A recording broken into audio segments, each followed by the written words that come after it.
everybody. Welcome to Juan Sullivan's Gardens. Again, we're going to continue to give you pepper gardening tips. We grow an awful lot of tomatoes here. We do all of this to promote the use of value-added foods in production of our salsa products in our little commercial kitchen right here on our property. So what we want to talk about today, our special topic for the day, are plant supports. Now, why do we support our plants in the garden? We do that for three reasons. The first reason is we want to keep the plant up off of the ground and have all of the leafage from the plant as close to the sun as possible. Another reason is that this, as we talked about in a previous episode, keeping the newspaper and straw below the plant helps keep the soil where the inborn disease is from splashing on the plants in the rain. That's another very critical point, and I'll continue to talk a lot about that.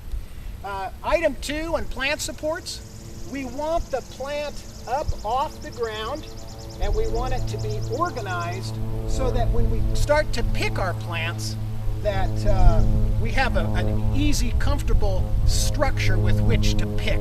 And as you can see, everything here is very organized in 2-foot and 3-foot sections. Another very important thing that we want to have happen is we want airflow. And if you look through the plants, we want to make sure that the wind is blowing, the breeze is blowing through the plants and keeping everything as dry as possible. And that's another great thing about underground irrigation, because the plants only get the natural rain. We're not tops watering, which is very important. So those are the reasons why we support our plants. What are the plant supports we use?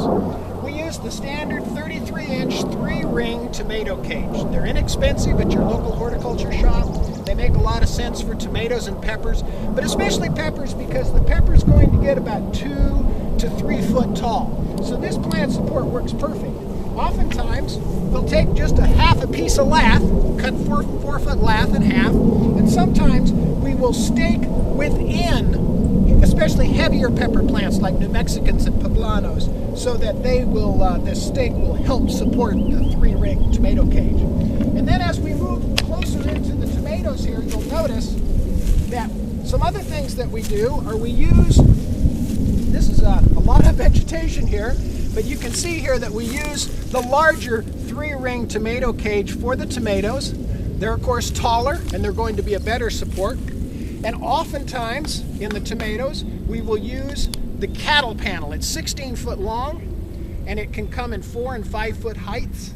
And the beauty of this, using that with steel posts, is as we continue through the season to stake up our tomatoes, the beauty of this, as we get runners off of the tomatoes, we can then take those runners and then tie them right to the cattle panel.